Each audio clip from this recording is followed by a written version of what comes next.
Y la empresa Datum Internacional realizó un sondeo que terminó antes de los debates. Es decir, en esta encuesta no está registrado el impacto que ha tenido el debate en la decisión y en la opinión de los electores, que en este caso son las personas encuestadas. Pero es importante porque sirve como referencia para tener una idea de más o menos en qué condiciones se llegó al debate. Según esta encuesta, el excongresista Johnny Lescano lidera la intención de voto con 12.1% de respaldo. Mientras según Datum hay 5 candidatos que están muy cerca uno del otro y que serían alguno de ellos el que pasaría a la segunda vuelta, en principio. Keiko Fujimori tiene 7.9%, George Forsyth tiene 7.4%, Rafael López tiene 7.2%, y Hernando de Soto tiene 6.5% y finalmente Verónica Mendoza tiene 5.7%. Es decir, las diferencias entre estos candidatos, que en el peor de los casos es alrededor de los 2 puntos, no es lo suficientemente grande y dentro del margen de error, podría significar que cualquiera de estos 5 candidatos, estas 5 personas, podría pasar a la segunda vuelta. Pero luego aparece el dirigente Pedro Castillo, que ha sido una de las sorpresas de esta campaña electoral, con 3.7% de respaldo, seguido por Daniel Urresti, que está en 3.5%, César Acuña, que tiene 2.5%, Julio Guzmán, que tiene 1.5%, Daniel Salaverry, que tiene 0.9%, y el ex periodista deportivo Alberto Bengolea 0.9%. Los otros están con votos menores y por eso no están registrados directamente con sus nombres. Ahora, ¿qué implicancias tiene esto? Que en realidad, y habría que medir luego el impacto que el debate ha tenido, vamos a hablar sobre esto más adelante con Urpi Torrado. Lo cierto es que estamos en una situación de incertidumbre, donde aparentemente, y hasta ahora, porque en el Perú en 8 o 10 días puede pasar cualquier cosa, Johnny Lescano iría a la segunda vuelta y no se sabe con quién. No se sabe con quién a estas alturas. O sea, en elecciones anteriores, en realidad el margen se ha reducido muchísimo más. Ya cuando estábamos tan cerca de las elecciones era claro que había 2 candidatos que disputaban los primeros lugares, o en el peor de los casos 3, pero nunca una circunstancia de tal indefinición como la que estamos enfrentando en este momento. Ahora, la pregunta es, ¿a quiénes ha ayudado y a quiénes ha perjudicado el debate? Hay gente que ha opinado que la participación de Alberto Bengolea el primer día del debate fue favorable para él, pero viene de tan abajo que puede haber ganado en imagen, pero difícilmente puede haberse convertido en una alternativa, y menos aún para llegar a la segunda vuelta. Por el otro lado, la participación ayer de Rafael Santos, que fue una de las más intensas, de las más controversiales, le puede haber ganado imagen, pero igual la interrogante es si eso le permite crecer en términos de preferencias electorales. Ahora, mirado desde la otra perspectiva, lo que le ha ocurrido el día de ayer a Rafael López, que leyó durante prácticamente todo el debate de textos y estuvo desconectado y no hizo ese clic que cualquier asesor bien informado le hubiera dicho que tenía que establecer. Es decir, si el candidato no mira a los ojos a su elector, difícilmente lo va a convencer de algo mirando hacia abajo leyendo un papel. Y eso le tiene que haber causado un perjuicio. Ahora, ¿de qué tamaño es? No lo sabemos. No lo sabemos. Va a haber que esperar el resultado de las encuestas, pero en todo caso queremos saber qué nos dice sobre el tema Urpi Torrado, de Datum Internacional. Urpi, buenos días. Buenos días, Nicolás. He estado tratando un poco de hacer tu chamba, Urpi, introduciendo la encuesta. O sea, digamos, tus números lo que dicen es, todo indica que Johnny Lescano pasaría, bueno, antes del debate, ¿no? Antes del debate los números eran, Johnny Lescano, según todos los indicios, va a la segunda vuelta y no se sabe quién va a la segunda entre estos 5 que están en un segundo lugar disputado. Eso es más o menos el resumen. Efectivamente, esto creo que hay que aclarar dos cosas, ¿no? Uno, como bien ha señalado, que se realizó antes del debate. Hemos terminado el campo el día lunes, y el día lunes comenzó el debate, que han sido 3 días. Y luego hay que señalar que esto no es una encuesta, sino es un simulacro de votación. Se le entregó a las personas una réplica de la cédula para que voten tal como lo harán el día de la elección. Entonces, ya estos resultados, por ejemplo, muestran o eliminan a los indecisos, que lleva a una situación real a que el elector tenga que decidir su voto y vote como lo hará el día de la elección. Y estamos viendo que aún así se está registrando un alto porcentaje de voto blanco y nulo, principalmente por desconocimiento del elector, que no sabe cómo votar.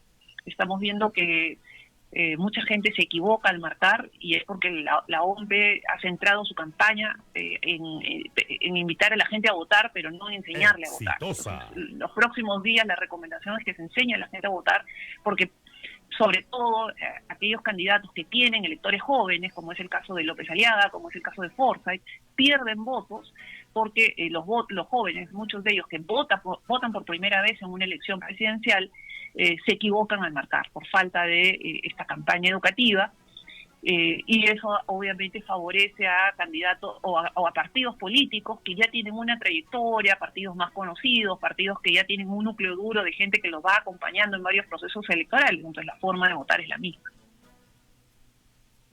Claro, ahora, antes de entrar al impacto del debate, o sea, esta encuesta es importante porque, como tú dices, es un simulacro de votación, es decir, no es un encuestador preguntándole a la gente, sino la gente haciendo lo que supuestamente va a ser el 11 de abril. Ahora, en términos de los números, o sea, Johnny Lescano se mantiene primero, pero no muy lejos. Ahora, ¿qué significan los otros números? O sea, ¿qué es lo que ha pasado en esta Sí. franja donde están Keiko Fujimori, Hernando de Soto, Rafael López Aliaga, ¿no es cierto?, George Forsyth e incluso Verónica Mendoza? Claro, si bien la encuesta y el simulacro no son comparables porque son técnicas diferentes, sí podemos comparar tendencias, y claramente hay un Johnny Lescano en un primer lugar más o menos definido, es decir, tendría prácticamente asegurado su pase a segunda vuelta, pero también estancado. O sea, no vemos un Johnny Lescano en crecimiento o ganando mayores simpatías, con un porcentaje que es relativamente bajo si lo comparamos con todos los presidentes que ha tenido el Perú en sus años de vida democrática. En el caso del segundo lugar, hay un segundo lugar empatado entre varios candidatos con, movimientos que parecieran ser muy pequeños. Es decir, los números siguen siendo bastante pequeños en relación a las simpatías que podrían generar los candidatos. Si vamos y analizamos en el orden que aparecen en los resultados de los candidatos, en el caso de Keiko Fujimori, Fuerza Popular, tiene el voto rural, tiene un sector de voto mayor que recuerda al fujimorismo y que tiene expectativas hacia la gestión de un posible gobierno del fujimorista. Eso le da un voto duro, le da la fortaleza de ser un partido que ya ha participado en procesos electorales. Entonces eso favorece la votación. Creo que la desventaja a la que se enfrenta es que sobre todo la dispensa de votación que ha decretado el gobierno, es decir, la gente mayor, que es justamente el voto duro del fujimorismo, es la gente que podría estar exonerada para ir a votar. En el caso de Forsyth, que tiene el voto joven, es gente que probablemente sí va a votar, pero que, como te decía, gente que se equivoca al votar y entonces se pierden ahí algunos votos. Es el voto más de centro, entonces es el voto es el voto para algunos ciudadanos que no quieren estas posiciones más radicales. Es el voto de centro, es el voto útil, ¿no? Por el candidato que no va a representar de alguna manera el voto radical. En el caso de López Aliaga, vemos que hay una ligera pérdida de votos con relación a ejercicios anteriores, y a favor de quien le sigue en las encuestas o que le podría estar pisando los talones, que es Hernando de Soto. Pero como bien señalaste, este es un ejercicio que se hizo antes del debate, por lo tanto y por el análisis que Datum ha hecho en estos días de las redes sociales. Es una campaña que se está desarrollando principalmente en las redes sociales, en los medios de comunicación, por las limitaciones propias de la pandemia. Hemos visto que precisamente los dos candidatos de más bajo performance en el debate han sido Rafael López Aliaga y Hernando de Soto, ¿no? Entonces, estos votos que se estaban quitando entre ellos, esto probablemente, el debate probablemente incida en que ya no haya esta digamos, transferencia de votos entre uno y otro, sino que o los estancaría o hasta podrían perder algo a favor de Keiko Fujimori, que podría capitalizar esa pérdida de votos. Porque finalmente, yo llamaba la atención al comienzo del programa sobre esto, sobre esa incapacidad que tenemos, que tienen los políticos en el Perú de juntarse, ¿no? Digamos, el electorado es básicamente el mismo, ¿no? El de Keiko Fujimori, el de Hernando de Soto y el de Rafael López Aliaga. Básicamente es el mismo electorado. Entonces, lo que uno no entiende es por qué, si es el mismo electorado, no fueron capaces de resolver esto en elecciones internas previas en base a una alianza. O sea, esas cosas son impensables. Todos quieren ser presidentes o presidentas en el Perú. Bueno, es el mismo caso de la izquierda, que el voto se termina fragmentando y tienen y generando esta debilidad propia también en el sistema, porque lo que vamos a tener al final es un presidente que llegue, o sea, que haya sido electo en primera vuelta con 10, 15%, no va a ser más. Entonces es un presidente que no tiene apoyo popular, y por otro lado se enfrenta a un Congreso fragmentado con 9 o 10 agrupaciones políticas, donde nadie va a tener mayoría. Donde vas a tener que negociar para poder gobernar, a ver qué ministerios te doy para que tú me permitas tener sostenibilidad en el Congreso, y eso va a ser bochornoso. Ahora, ¿cómo ha impactado la encuesta desde tu punto de vista? O sea, yo sé que eso ustedes no lo han medido todavía, digamos, ¿no? Pero ¿cuál es tu juicio con la experiencia que tienes, Urpi? O sea, ¿a quiénes ha favorecido? ¿Tienes tu encuesta? ¿Qué de esta encuesta que tú tienes podría haberse modificado en función de lo que ha pasado en el debate? Yo creo que la incidencia del debate es muy poca, es decir, quienes han tenido el mejor performance son los candidatos que están, digamos, de la tabla de posiciones para abajo. Entonces, lo que suele pasar es que el voto se concentra entre los 5 o 6 primeras posiciones hacia los últimos días, porque empieza la mentalidad de voto útil, ¿no? Me gustó este candidato, me fue mejor en el debate, pero lamentablemente no va a llegar. Entonces esta mentalidad de voto útil, que la verdad no debería ser así, pero es lo que empieza a pasar en el elector, hace que los votos o los últimos que se definen se empiezan a concentrar. Ahora, hemos visto que en estos resultados, de 28% de gente que ya había decidido su voto hace 10 días, hemos subido a 57%. Es decir, hay una reducción importante de los indecisos, hay un porcentaje ya de peruanos que ya está decidido en su voto. O sea, ya estamos viendo una imagen mucho más sólida con respecto a ejercicios anteriores. Que, si bien, como te decía, ¿no? Creo que los que ganaron de alguna manera el debate, los candidatos más pequeños que tuvieron un buen performance, lamentablemente el tiempo no les alcanza para subir. Digamos, Bengolea, digamos, ayer Rafael Santos, que fue muy agresivo, pudo haber ganado en imagen. Ahora, difícilmente, como tú dices, eso va a revertir su situación en las encuestas. Ahora, el problema es mirado en el sentido, desde la otra perspectiva, ¿a quiénes le hizo daño? ¿Tú crees que le ha hecho daño lo de ayer a Rafael López Aliaga? Creería que sí le ha hecho daño, tanto a él como a De Soto. Son los dos candidatos que han desaprovechado una oportunidad que era importantísima para ellos. Para ellos podría haber sido definitiva, era el impulso que ellos necesitaban para asegurar un pase a la segunda vuelta. ¿Cuánto puede, al estar empatados, todavía no es que dejen de tener posibilidades, pero no van a crecer o no van a, lo que tienen por ganar es muy poquito. Tienen la ventaja de tener un voto duro, o sea, el 80% del voto de López Aliaga es voto sólido, es voto duro, o sea, no lo va a perder el 80%, pero sí puede perder ese 20%, es un 1%, o sea, de estos 7 puntos que tiene, que sí podría perderlos e irse a favor de algún candidato. Como te decía, pareciera que las mayores posibilidades en ese sentido serían para el fujimorismo, pero también, como te decía, eso es lo difícil de saber quién pasa la segunda vuelta, es que el fujimorismo tiene la desventaja de que sus votantes son gente mayor que probablemente no acudan a votar por la distancia de votación. Ya lo dijiste. Ahora, ¿tú crees, antes de ir directamente a lo de las redes, tú crees, o sea, Julio Guzmán tiene la expectativa, acabamos de entrevistarlo, de que si se hace un nuevo debate y él tiene una buena performance en este nuevo debate, podría cambiar la situación, es decir, que podría ocurrir esta especie de tsunami que ha ocurrido algunas veces, ¿no es cierto?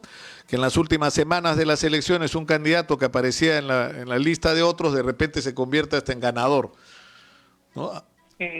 No, eso no va a pasar. El caso de Muñoz es el que más se recuerda. ¿Tú crees que hay alguna posibilidad de que eso ocurra? No, yo he analizado los procesos electorales anteriores y los resultados de las encuestas y en el caso de Muñoz, sí, después del debate tuvo un crecimiento importante, pero era un candidato que venía creciendo, o sea, no es un candidato que estaba estancado al final, es un candidato que tenía cierto crecimiento. En el caso de Guzmán no viene registrando este crecimiento, incluso en momentos importantes, cuando hubo la crisis política, la participación, la presencia mediática y el protagonismo que tuvo el Partido Morado en ese momento tampoco tuvo rédito político. Entonces, veo difícil que en estas últimas semanas el performance que ha tenido en el debate le alcance. O sea, creo que una reflexión es que este tipo de debates no se deben de organizar una semana antes, sino desde mucho antes, para que el elector justamente no se decida al final, sino tenga tiempo de no hacer uno, sino hacer 2 o 3, ¿no? Incluso con temáticas específicas para permitir profundizar en los temas, pero en fin. Sí, porque sobre las redes, ¿qué pasó? Que no se han tocado en el debate. Claro, ¿qué pasó en las redes ayer? O sea, porque siempre tú has llamado la atención sobre esto, ¿no? Hay la diferencia entre, digamos, la presencia en redes contratada, es decir, inviertes dinero para que se difundan ¿no es cierto?, tus mensajes o tu presentación, pero hay lo que se llama la presencia orgánica en las redes, la participación orgánica, es decir, la gente que espontáneamente participa en la red, opina en la red, reproduce un video, un meme o lo que fuera. ¿Qué es lo que ha pasado en ese sentido? Sí, ayer ha sido muy interesante el debate visto en las redes. Digamos, si tenemos que hacer un ranking, el primer día en términos de las redes sociales fue el mejor. Ayer, el tercer día fue el segundo mejor y el peor día ha sido el día martes. En otras palabras, lo que estamos viendo es que sí, se generó una, conexión, sin embargo, hubo la explosión en las redes sociales y toda la conversación estuvo centrada, inició principalmente centrada en Rafael López Aliaga. Cuando comienza, del total de menciones, más de la mitad de las menciones eran todas respecto a López Aliaga, es decir, las redes sociales y lo interesante de esto es que ayer, por ejemplo, el candidato que va en primer lugar, normalmente se busca atacar al primer lugar, porque todos los candidatos lo que quieren es llegar a la segunda vuelta, pero en este caso nadie tocó a Johnny Lescano. Las redes sociales hablaron muy poquito y hubo muy poco rebote de sus propuestas, muy pocas críticas. El foco de atención estaba en quien hasta antes del simulacro que hemos visto hoy, en quien ocupaba el segundo lugar y que tenía como cierta expectativa de crecimiento. Entonces, claro, toda la conversación y todas las menciones estuvieron centradas en López Aliaga.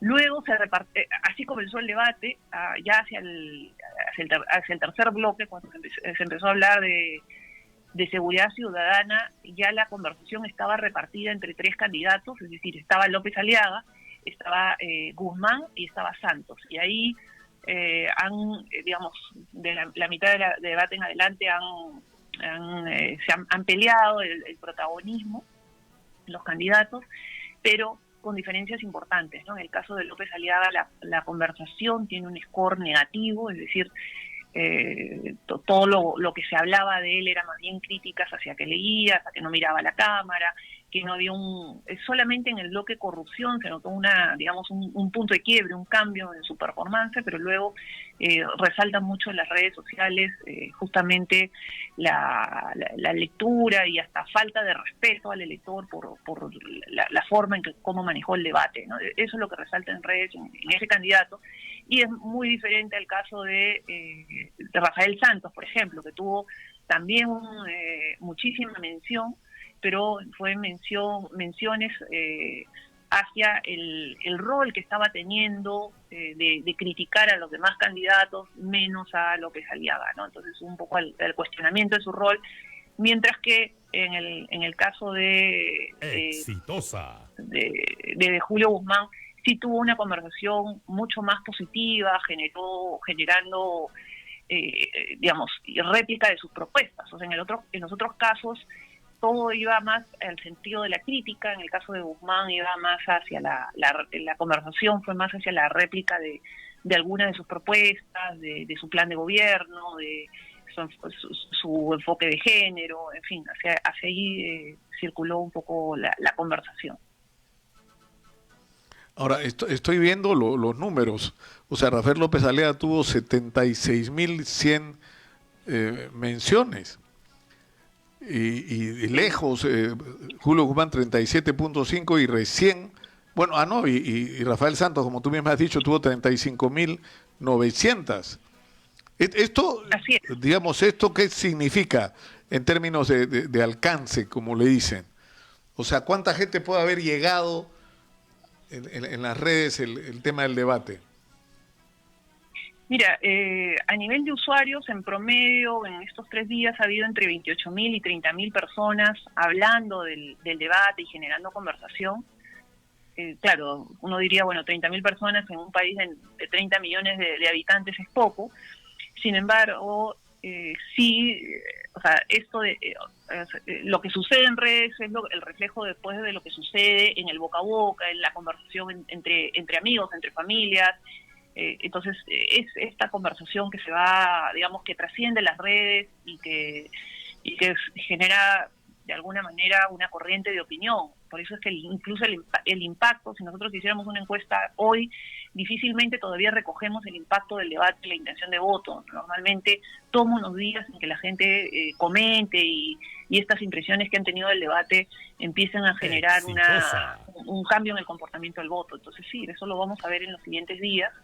Esta es una campaña atípica, no hay campaña en la calle, en campo, sino la campaña se está dando principalmente en las redes sociales. Por eso la importancia de medirla y de conocer la conversación. Es importante que hablen del candidato, como te decía, muy curioso que nadie habló del candidato que está en primer lugar. Normalmente suele suceder que se ataca al primer lugar. Claro, que es el centro de los ataques, ¿no? Y de las críticas. Bueno, el único que le pegó fue Rafael Santos durante el debate. Ahora, ha habido la gente de Avanza País, digamos que no está muy contenta con los resultados de la encuesta, y lo que dicen es que en la cédula de votación que ustedes han mostrado al realizar la encuesta, no aparece el símbolo exactamente de Avanza País de Hernando de Soto, ni la foto que se utilizará en la cédula, y que por lo tanto eso vicia supuestamente esta encuesta. ¿Qué pasó con eso, Urpi? Las fotos y los símbolos han sido descargadas de la página web del Jurado Nacional de Elecciones, no son las fotos oficiales. Nosotros no, digamos que no buscamos la foto que a nosotros nos parece o la foto donde se ve mejor o peor un candidato. Tomamos fotos oficiales descargamos las fotos oficiales de la página web del Jurado Nacional de Elecciones. Ahora, Urpi, ustedes van a hacer una última encuesta porque se puede publicar encuestas hasta el domingo a las 12 de la noche. Ahí no se puede hacer más encuestas después de ese día. Se puede publicar hasta el domingo, es cierto, pero nosotros no vamos a publicar ese día porque estamos a partir de hoy en confinamiento obligatorio. Entonces, ninguna técnica presencial manejada, digamos, con las características que hay que manejarlas para un proceso electoral como este, no se puede realizar entre hoy y el domingo. Entonces, no habría forma de medir en estos días, digamos, con las características técnicas que requiere, ¿no? O sea, podemos acudir a otras formas de medir, pero no perdemos comparabilidad, etcétera. Entonces nos pareció, digamos, más lo recomendable era trabajar los días que sí se podía y publicar hoy día. Ahora, en un contexto como este, para terminar, Urpi, esto de las fake news, o sea, va a ser, pero endemoniado lo que vamos a vivir, estoy seguro, porque van a salir una cantidad de encuestas falsas de gente que está diciendo, este subió al primer lugar, este otro bajó, ¿no? Y ya no vas a saber distinguir qué es verdad y qué es mentira. va a ser bien difícil. O sea, la recomendación sería manéjense con desconfianza, no crean todo lo que les llegue, que si vale en cualquier otra circunstancia, ahora con mayor razón que nunca.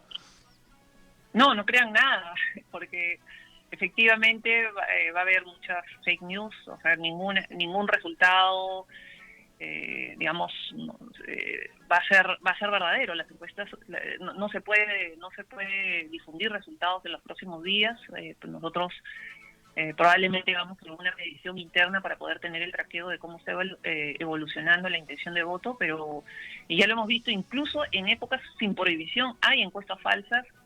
Ahora que existe la prohibición va a ser mucho mayor. Ya cuando se habló de la reforma política, este era uno de los cambios importantes en la reforma política, ¿no? Reducir a 24 horas la prohibición, es decir, hasta el viernes antes de la elección. 24 horas, claro. Sin embargo, es un tema que quedó en el tintero y que esperamos que cambie, porque sí afecta a la mayoría al terminar siendo informados por fake news y no por información real. Urpi, muchas gracias. Ha sido muy gentil. Urpi Turrado, gerente de Datum Internacional, ha estado con nosotros. Y así están las cosas. O sea, todo indica que Johnny Lescano pasa la segunda vuelta. ¿Con quién? No se sabe. ¿Pueden pasar cosas en los próximos días? Sí pueden pasar cosas en los próximos días. Que los que están al último pasen para arriba. Urpi Turrado dice que no lo ve probable, pero lo que sí puede ocurrir es que entre los 5 que están disputando el pase a la segunda vuelta, cualquier cosa puede ocurrir, y por eso los gestos, la participación en entrevistas, las iniciativas, las propuestas que se hagan van a ser determinantes en los próximos días, y nosotros vamos a estar acá abriéndole el espacio a todos los candidatos para que todos sean escuchados.